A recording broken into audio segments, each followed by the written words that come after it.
Estudo do livro do Evangelho segundo o Espiritismo, capítulo 5, Bem-aventurados os aflitos, item 23, tormentos voluntários. Esse item 23 é uma mensagem dada por Fénelon em Lyon, em 1860.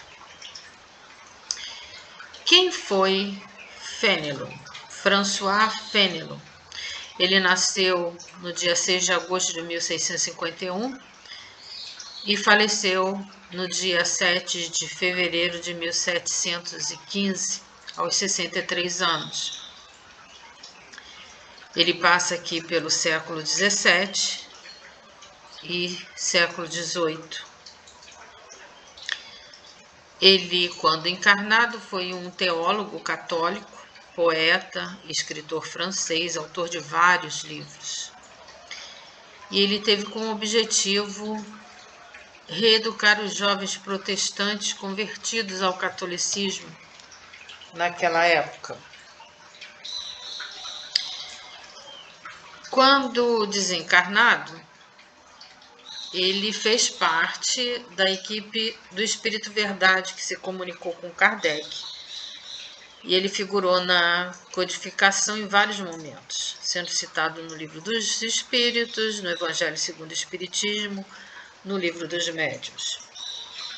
Ele faz parte, foi convidado pelo Espírito Verdade a fazer parte da codificação. Entrando no tema de hoje, tormentos voluntários, vamos pensar, para nos motivar, aonde colocamos as nossas seguranças.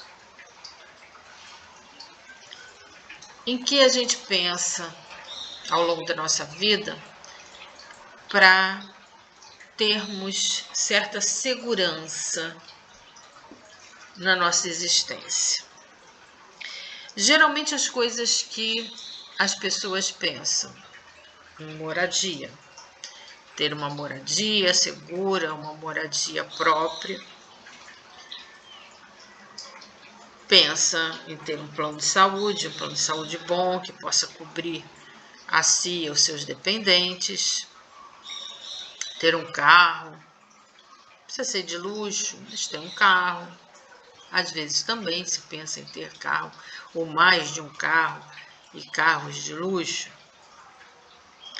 Na formação, na educação, na formação acadêmica, em ter uma profissão, em ter um emprego seguro, de preferência um emprego público, que tenha estabilidade, que tenha um salário fixo, que tenha plano de saúde, que tenha todas as regalias que um emprego possa dar.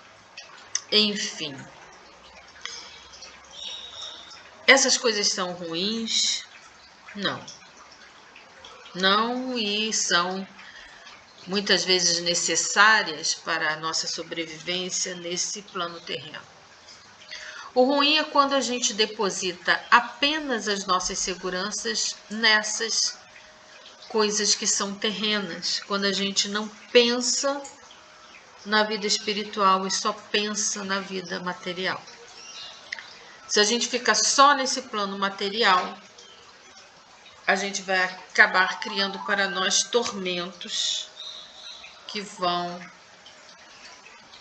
nos colocar em situações muitas vezes difíceis e de muito sofrimento.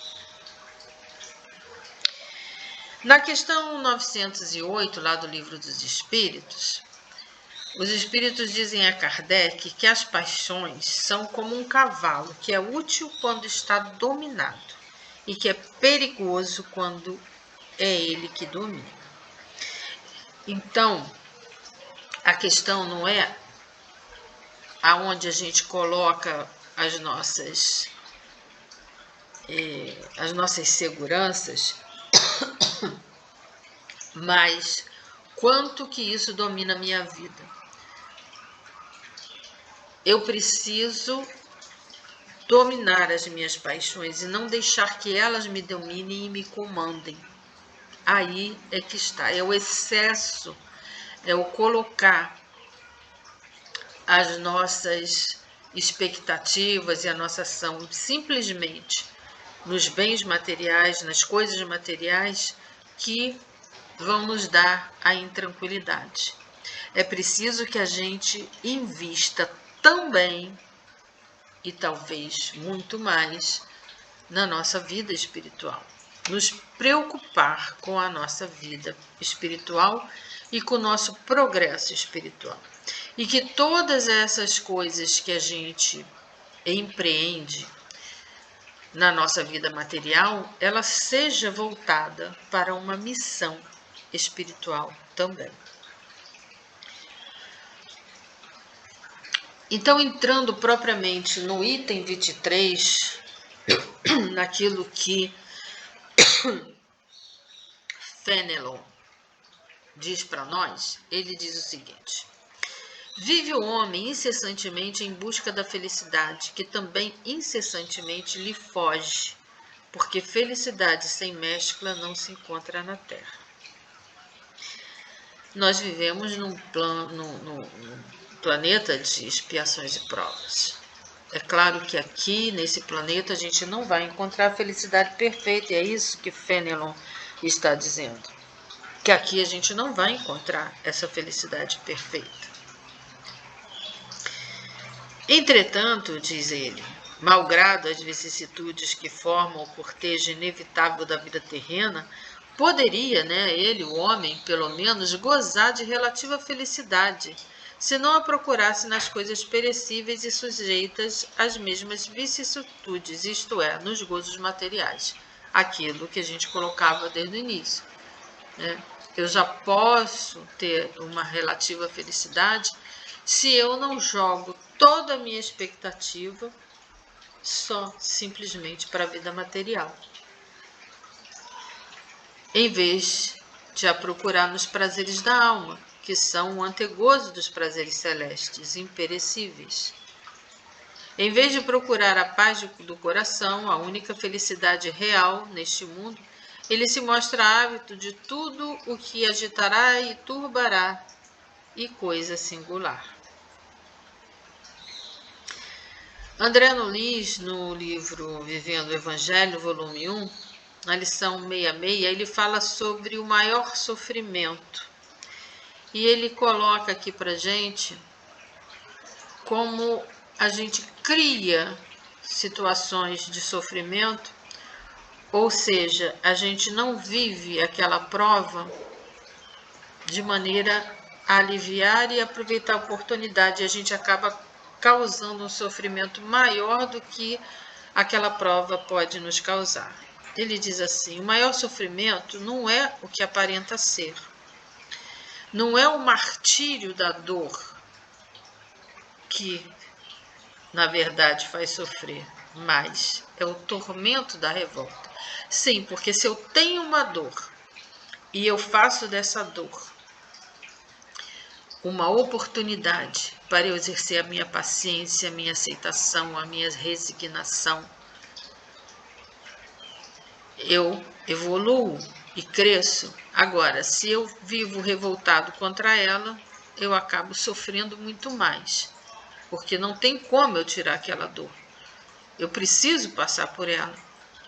Não tem como eu tirar aquela doença, aquela prova que eu tenho que passar, ou aquele desencarne de alguém muito próximo, ou desemprego, quantas coisas no dia a dia que nos causam dor. E aí André Luiz diz, não é a situação em si que é o martírio, mas é o meu tormento, a minha revolta. A minha revolta em não aceitar essa situação é isso que vai causar o sofrimento maior.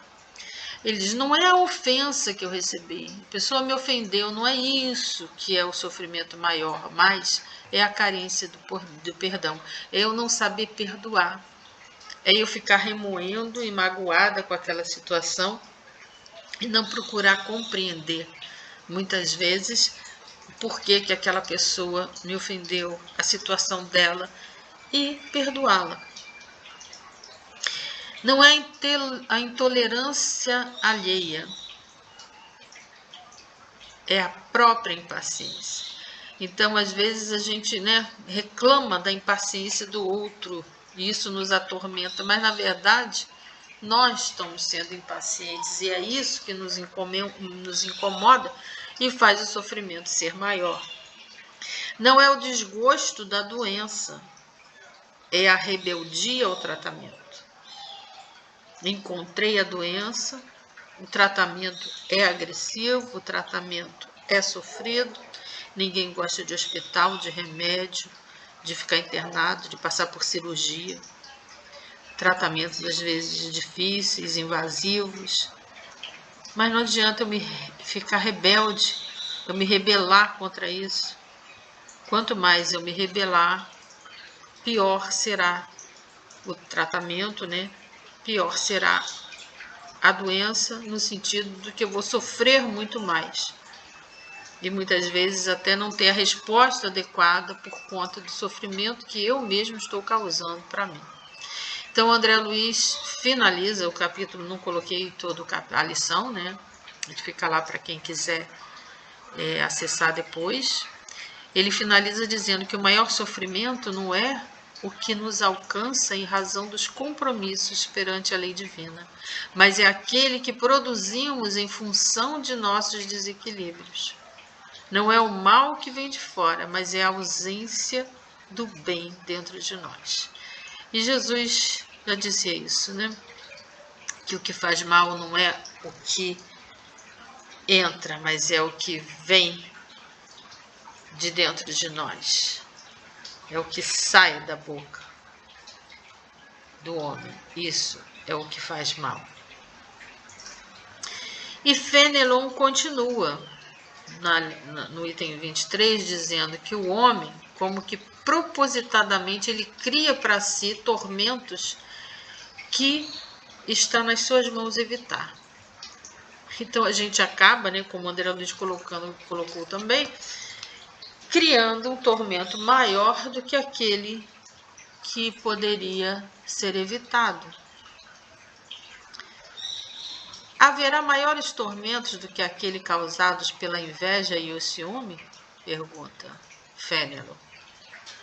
Para o invejoso e o ciumento não há repouso, estão perpetuamente em febre. Inveja. Invejar o que o outro tem e o que o outro conquistou.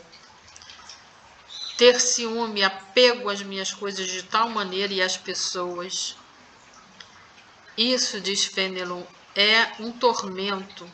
A pessoa nunca está em repouso porque ela está sempre vigiando, ela está sempre voltada para ficar fiscalizando, o que o outro tem, ou fiscalizando para que ninguém pegue aquilo que eu acho que é meu, que eu possuo, que eu tomo posse e crio aquela redoma. Então eu fico tão angustiada com isso que eu não vivo. Ele diz aí, que o invejoso e o ciumento não tem repouso, você não tem vida, porque você está sempre em febre, você está sempre atormentado em resguardar aquelas coisas que eu acho que possuo e não quero largar. Ou fico simplesmente invejando a vida do outro ao invés de viver a minha própria. O que eles não têm e os outros possuem lhes causa insônias.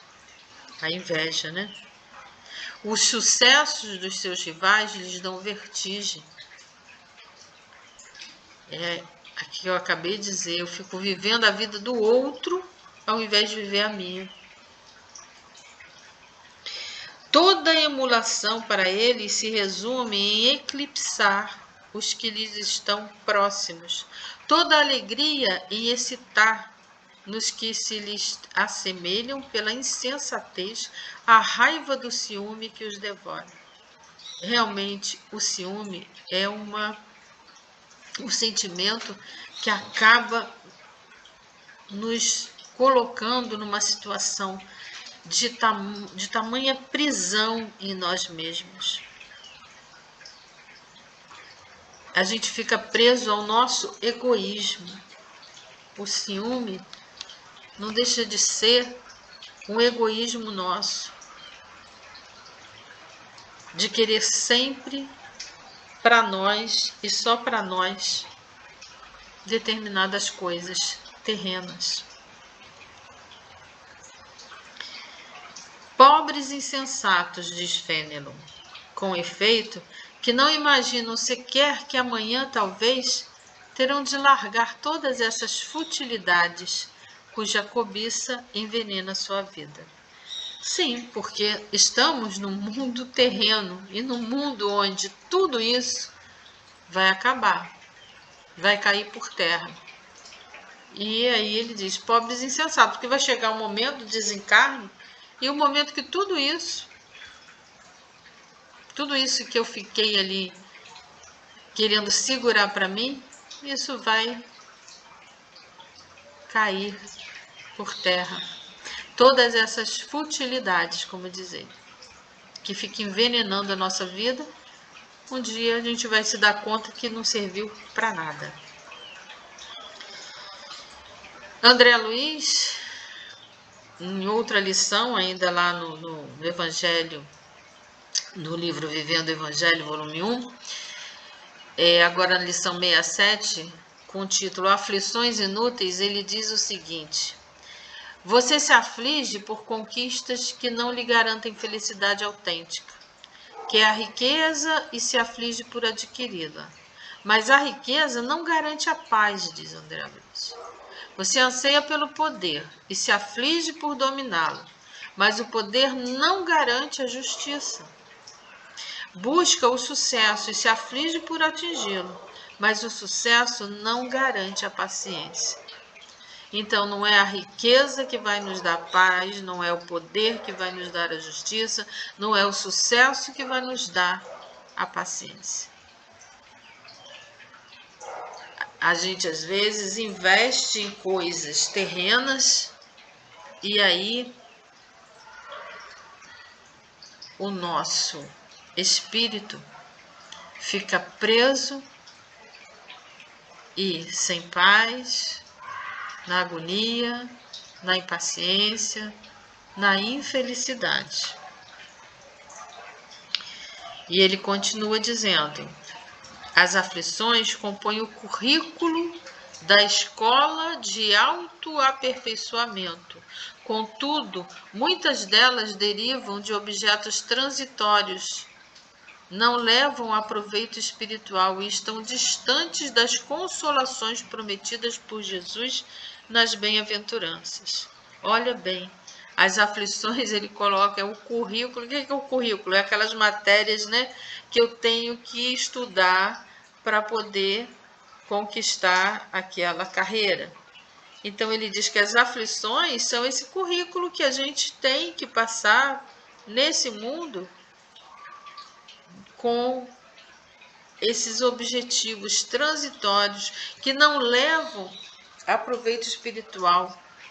Então, muitas vezes, eu vivo essa aflição que não me leva a nada, porque eu mesma que causei, né, vamos dizer, eu mesma que criei certos tormentos para mim mesma. Ele diz, são aflições inúteis. E Fénelon continua, dizendo assim: não é a eles que se aplicam essas palavras bem-aventurados os aflitos, pois que serão consolados. Já que as suas preocupações não são aquelas que têm no céu as compensações merecidas.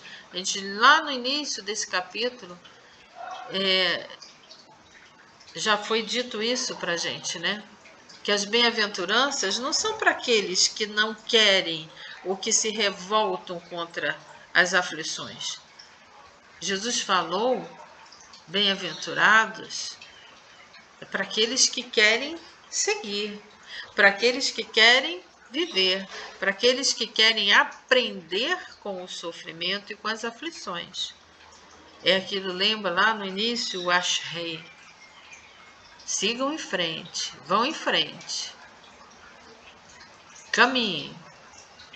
Então, Fenelon diz, para essas pessoas que criam esses tormentos para si próprias, não é para elas as bem-aventuranças. Elas não entenderam e não vão conseguir viver e serem consoladas. Por quê? Porque vão estar sempre atormentadas pelas suas aflições que elas mesmas criam. De quantos tormentos, ao contrário, se poupa aquele que sabe contentar-se com o que tem, que nota sem inveja o que não possui e que não procura parecer mais do que é.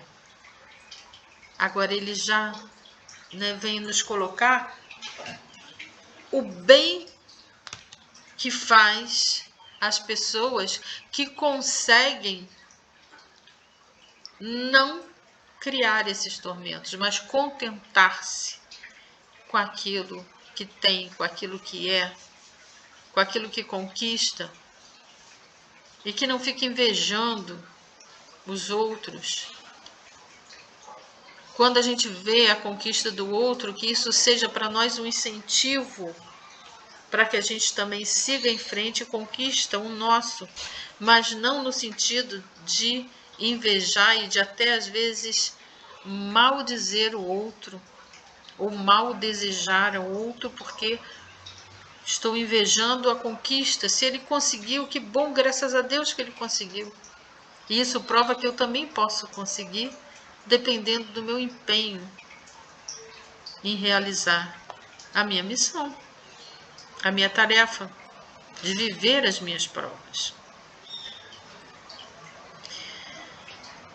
Esse é sempre rico, ele diz, esses que sabem contentar-se com o que tem, né? Porque se olha abaixo de si em lugar de olhar acima. Vê sempre criaturas que têm menos do que ele, é calmo porque não cria para si necessidades quiméricas. Então é aquilo, né? Se eu sonho muito alto, se eu olho muito por cima de tudo, eu vou acabar caindo. Mas quando eu vejo abaixo de mim e quando eu percebo que não sou tanto assim quanto penso que sou, mas que estou a caminho e que todos estamos, e que tem tantas pessoas às vezes que têm menos do que eu tenho, não tem que ficar invejando. Esses dias mesmo eu estava assim, vendo o sofrimento de algumas pessoas e até comentei com a minha filha quanto felizes nós somos. Diante de tanto sofrimento que eu vi aqui o meu vizinho passando. Quanto felizes nós somos. Que o sofrimento dele é muito, muito maior do que o que a gente passa. Muitas vezes situações de tantas pessoas tão difíceis e a gente fica se lamentando da nossa. Se a gente olhar para baixo, a gente vai ver isso. Não ficar só olhando para cima e por cima.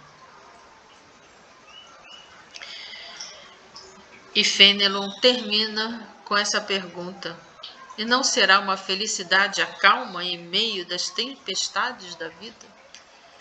Quer dizer, quando eu crio situações que me acalmam e que não me atormentem mais do que deve. Ele diz, não será isso já uma felicidade nesse planeta onde a gente não goza de felicidade plena, mas eu já posso viver uma pequena felicidade, já posso antecipar a minha felicidade quando eu não crio essas situações piores do que na verdade são. E finalizo aqui essa reflexão complementando com a lição 67 do livro Lampadário Espírita, uma mensagem de Joana de Ângeles, que tem como título Doentes e Doenças, e que foi psicografado por Divaldo Pereira Franco. Também não trago a lição toda, mas algumas exortações que Joana nos faz e que acho propício para a gente fechar esse tema. Joana diz assim: por enquanto estamos todos doentes, conduzindo conosco doenças aflitivas que nos apraz cultivar. Porque perseverando no egoísmo, mantemos os germes destruidores que se chamam ira, vaidade, paixão. Porque nos comprazemos, quando feridos, em também ferir. Quando angustiados, desferir dardos de mau humor. Quando aflitos, espalhar inquietações. Porque conservamos azedume, cultivamos maledicências, atendemos a apelos pouco dignificantes. Porque, clareados pela fé nobre e pura, racional e dinâmica, a espraiar-se da doutrina espírita, povoamos a mente de sonhos ilusórios e esquecemos os deveres primaciais da sublimação interior com o firme propósito de melhoria incessante. Porque não sabemos, enfermos e ignorantes que somos, aproveitar o tempo de que dispomos, valorizando as oportunidades que nos são oferecidas. Somos espíritos doentes, em tratamento difícil, por agradar-nos a condição de infelicidade que nos é a tônica favorita. Todavia, Jesus é um médico divino e a sua doutrina é o medicamento eficaz de que nos podemos utilizar com os resultados imediatos. Que possamos viver no dia a dia sem causar para nós mais tormentos do que aqueles que nós temos. Que saibamos aproveitar bem das oportunidades, das provas que nos são oferecidas a cada dia. Fiquemos todos na paz de Jesus. Assim seja.